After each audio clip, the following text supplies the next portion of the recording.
Welcome back everyone to a brand new Binding of Isaac speed running video. Today is the Isaac's Awakening challenge, and you're probably wondering to yourself, damn, 15 minutes, that's not that fast, is it? And yeah, I agree. 15 minutes in the grand scope of Isaac is a long time for a speedrun. However, this challenge makes it on the faster side for sure. We'll get into that later, but the run will start after this run ends. I believe I cut it off next floor, but I wanted to give a bit of an intro here. I have a couple more of these coming out. I think I have 2 more challenges coming out, and then after that, I'm going to slow down on the speedruns here because I've been, putting them out like literally every day the past week. It's been not taxing, but they take a while to do. It's a lot of resetting and a lot of, strategizing. It just takes up a lot of time, but they'll be back eventually. I just got to, focus on other projects first. But aside from that, the run should start here because I can't hit this dumb fly. I have to literally have to reset because I cannot kill this fly. It's the stupidest thing in the existence of the world. But here we go. I start off with getting the marked when we reset here. That's my first kind of damage up. So the reason this challenge takes forever to do is because there are 0 item rooms on this challenge. My strategy was to prioritize sacrifice rooms, cursed rooms, and libraries. Because libraries can give you Book of Secrets, and Book of Secrets is pretty much guaranteed mapping in some form for every floor you go down to. And mapping in this game is, it's so important for running. Very, very important. Because a lot of this game is RNG, and a lot of your time loss is from taking the wrong path to a boss. But I go with the marked here. And I'll tell you off the bat, I did 3 runs of this, and I had 3 runs that were all around the same time. This was the fastest out of those 3. They were all around 15 to 16 minutes long because, think about it this way, right? If a fast run, such as April's Fool, takes 10 minutes to go to the Womb 2 and beat Mom's Heart, imagine throwing an extra floor in there for the alt path, and then fighting an infinitely harder boss, which is Mother. So the 15 minutes actually makes a bit more sense than I think at first you would realize, but I do also get Death's List here, and that is actually very important because normally on a run, you wouldn't take Death's List because it doesn't really, you don't really get to proc it too much when you're going fast. What you want to do in a run is just kill things as fast as you can. You don't really want to try to choose what you're killing first. It slows you down, but Death's List actually has a very high chance of giving you a lot of stat upgrades, whether it be speed or damage, the 2 most important stats on this run. So I actually start using the order of it here because I really do want to get some stats up here, and I do get here a pill. I think it's a bad pill. Yeah, luck down. Amazing drop from our first Death's List proc, but it does in the future give us more damage, which actually, helps us out quite a bit. This run is like, the thing with this challenge is, if there were guaranteed item rooms and if I wanted to use co-op, I could have sacrificed and gotten like Sacred Heart, but I try to use co-op very sparingly. I don't want to make every single run like, hey, I'm going to open up and enter in, 3 Isaacs and just sacrifice until I get Sacred Heart, because that will get pretty repetitive. I wanted to do this one specifically alone just because when you're playing with a melee build, having to not see your camera or move your other guy around, it becomes a chore. So I figured, hey, I'll do solo for this one. And I did co-op, I think, for April's Fool, so I didn't want to have to, keep doing the same trick over and over. But yeah, I don't know. This was a weird one to run because I really wanted to get a faster time. I wanted to get, around 10 minutes, but it just was not happening because aside from going through all the floors down to corpse, you also have to go through both your knife piece sections, you have to clear Dras 2 twice to get the knife piece, and then fight the boss if you want to again. And you got to do your entire knife piece section, which is it's like pretty much doing a whole entire new floor on the mines too. But I was at half a heart for a while there, and then I found the clutch SMB Superfen, and it actually saved my goddamn. I would have died if I didn't have that right here and lost this run. But I get a Devil Deal here, I get Marrow, pick up some red hearts, and I believe I walk into this, yeah.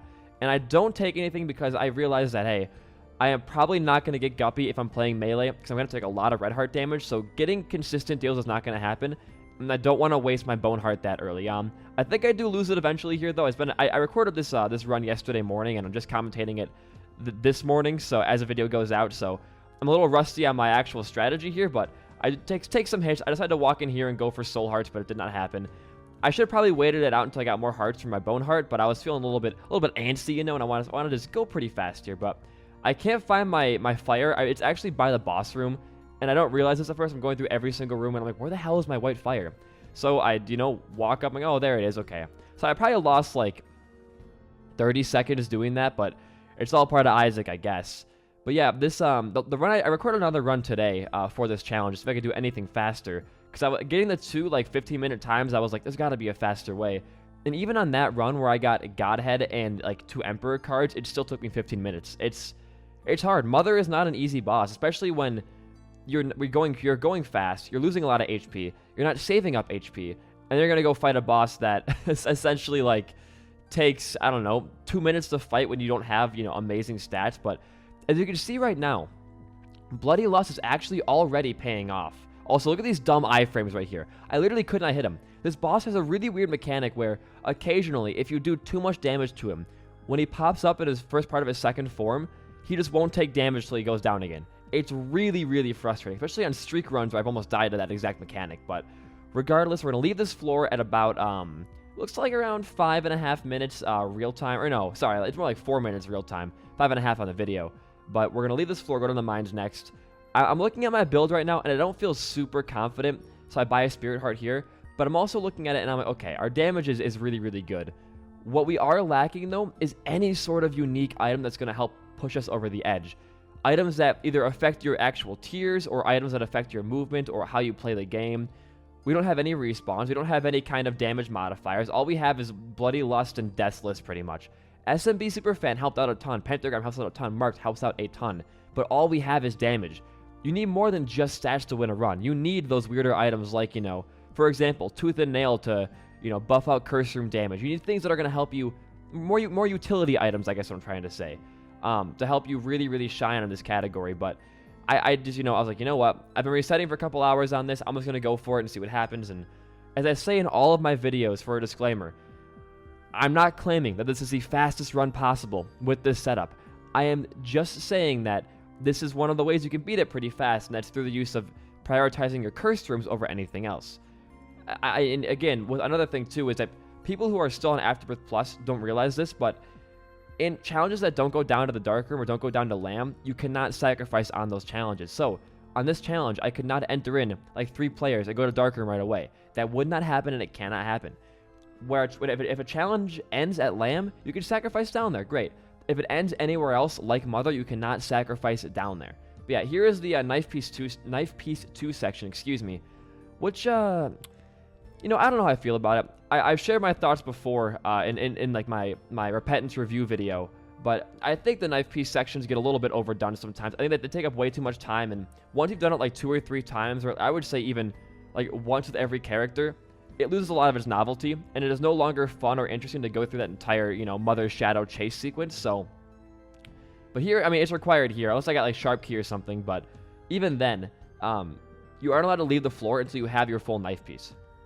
So a strategy I wanted to do in this challenge was, like, you know, restart runs, find a really fast secret room, get the shovel and skip everything, but the shovel won't even spawn trapdoors in this challenge, which is a very, very, you know, clever failsafe, I guess, but really just annoying to me, honestly, just because I wanted to, like, when I play these runs, I want to make them interesting. I want to, you know, show off either cool glitches or skips you can do to make these challenges easier or faster for you in your normal play.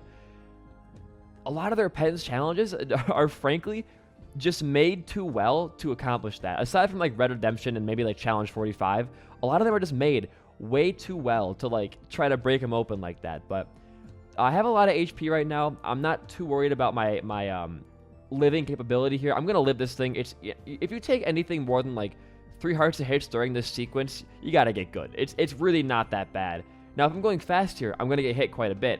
But even then, like, you just gotta, you know, just gotta dodge. I mean, take advantage of your doors. Your doors give you really, really good iframes when it comes to dodging Mother Shadow's charge. Her hitbox is actually quite small. As you can see right there, it doesn't. It's like right in her teeth, pretty much. It's a small like circle in her teeth. There is almost no hitbox in this lady. You can like stand inside of her head and not get hit. It's nutty. But yeah, here I'm just kind of, you know, just go through it. There's no issue here. This is the hardest room in it because I do get hit here, and then I kind of get like oh shit, I'm kind of throwing right now.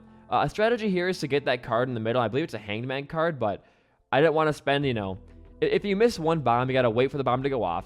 The guy has to spawn another bomb, pick that up, and hopefully hit that. It's really not worth it. It is almost more of a time loss than anything else, but we leave the sequence here. All good, all fine. Get our Spirit Sword back, and we're heading on down.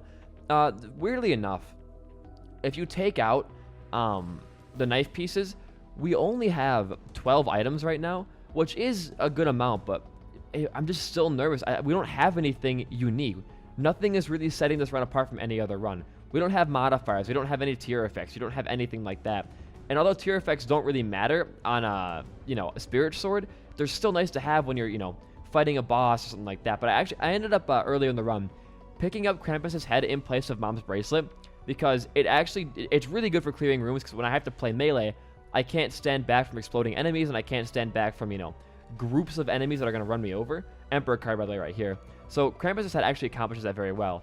And here I make a very risky choice. I drop Krampus's head and I pick up Jello and I pick up Succubus. So my thought process here was, even though Krampus's head is really good for room clearing in general, Jello is going to be really, really good on the longest part of the run, which is going to end up being the Mother fight. Because Mother is, the tankiest boss in this goddamn game, aside from, Delirium, obviously, because he's just a bullshit boss. That boss fight takes years to do. Like, honestly, it takes forever to do that. So, I'm like, screw it. I'm going to grab Jello. I'm going to sacrifice some of my room clearing ability just to grab Jello, and then we'll run with it like that. And I ended up buying the blind items there for one reason, because card reading exists in this game. If I would have gotten card reading there, I would have been able to skip like the next 3 floors potentially and get out of there alive. But anyways, I got an Emperor card, which is very, very nice, and I start mowing down the enemies. I see my boss fight because the Sun card dropped from that card generator there. And maybe there is a case to be made for taking deck of cards over Jello, but I figured the chance of me getting another Emperor card or any kind of useful card for that boss fight, anything more useful than like literally like double damage against Mother, was not going to happen. So I was like, whatever. I'm going to go with Jello, and we're going to see how it goes. I walk in here. It's blind, so I don't take anything. It's a smart choice. Don't take blind items, kids. Not the right idea. We're on a Mausoleum 2 here. This is where, why did I Emperor? Oh, I Curse of the Lost, right. So I was going to save it for Mother, obviously, because Corpse is a longer floor. But this run was so good, and I was not going to sit through an entire... I almost wanted to take Berserk as well, but Berserk's not that good because we already have a melee build. But I'd rather use it here and skip my entire blind floor than be stuck on a floor for like 2 minutes because I can't find out where the hell to go. That's my personal choice there. I get hit once or twice, I get an Eternal Heart though to compensate, and I go down to the next floor. It's corpse time. I don't believe I get another Emperor card on its entire run, but I do choose some decent paths. I make a really bad choice here with this Chariot card. I don't want to end up dying or taking damage to Sloth because they're hard, so I try to I'm like, oh, if I Chariot, it'll do a lot of damage, right? Wrong. It was faster to just like do the actual fight with my Spirit Sword out, but that's semantics. We're already getting to the end of the run here. Time is going to come up. Time on these runs, by the way, I always do it where when the first frame of your floor banner, like the basement 1 floor banner appears, that's the start of your time, and the end of the time is when you first touch the trophy. When you pick up the trophy in these challenges, it disappears right away. When that trophy, disappears for the first time, you end time there. That's how I time these runs, if you're wondering, because a lot of times you time it based off floor banner 1 and then when you enter the chest, but there's no chest in these challenges, obviously, so that's why I wanted to make my timing clear, I guess. But next challenge we're doing is the Pika run challenge. I did that yesterday as well and got a good time on that. But yeah, this is a pretty standard run from here on out. I just go to Mother and I'm trying to be safe and get HP here because right now, as you can see, my HP is not in the best place. I have 1-2 hits on Mother, and then I die on 3. So I'm like, I need Soul Hearts here. I need something. And then I get an I'm Excited pill, which bites me so hard in the ass later on in the run. And you'll see why. You'll see why. But I'm kind of giving up on Death's List here because these floors have very spread out enemies, and I get hit there. It really sucks. I should have gone back for a heart, but I didn't because I'm a fool and I'm dumb. But I bomb out of here. I go to my right, and here's the boss fight. So, yeah, I probably should have been, just to get my HP back, prioritizing Death's List more. But I'm just, it wasn't working for me. But I take a Hermit card here.